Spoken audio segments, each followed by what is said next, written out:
ኦሮሞና የአማራ ኤሊቶች ወይም የኦሮሞና የአማራ ህዝብ ከሆነ እኔን ያስለቀቀኝ ስለዚህ ኦሮሞና አማራ ደግሞ በምን ይጣሉ የሚል ተጠነሰሰ። መታወቅ ያለበት የደህንነት መዋቅሩ የነ ጌታቸው አሰፋ መዋቅር አለ።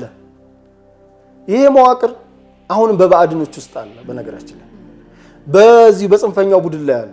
ሰሞኑን እኮ የጽንፈኛው ቡድን እንቅስቃሴ ብታዩ መጀመሪያ ህዋት ታስታውሽ እንደሆነ ስትከስ የነበረው የአማራ ተስፋፊና የፋኖ ኃይሎች በትግራይ ይያሉ ነበር እንትን የሚሉት።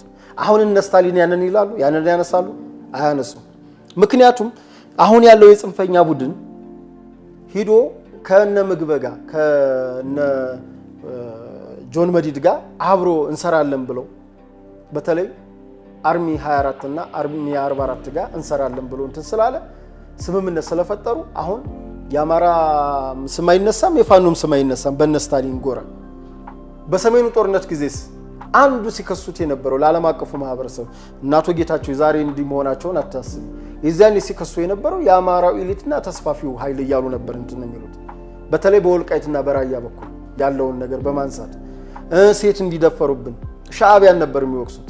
እና ልክ የፕሪቶሪያው ስምምነት ከመጣ በኋላ ግን እንትን አለ እና የነዚህ የወያኔዎች ማን ነው የህዋት ወደ እዚህ መምጣት የፋኖ መምጣት ምክንያት ሆኗል። ፋኖዎች ደግሞ በህዋቶች ሲከሱን የነበረው በፋኖ አደረጃጀት ውስጥ ነበር ማለት ፋኖ መጣብን የሚል እንትን ስለነበራቸው መጨረሻ ላይ ግን አሁን ሂዶ ይሄ በፋኖ ስም የተደራጀ ቡድን በስም የነምሬ ወዳጆ በስም የነዘመነ ካሴ ቡድን ከነ ምግበ ጋር በግልጽ በይፋ እየሰራ ነው። ከሻዕቢያ ጋር ተልኮ ተቀብሎ እየሰራ ነው። ሰሞኑን እኮ አዳዲስ መሳሪያዎች እኮ ያሳዩ ነው። ምንም ያልተፈታ ድሽቃ፣ ምንም ያልተፈታ ብሬንና ስናይፐር ከየት መጣ? አርቢጂ ያሳዩሻል።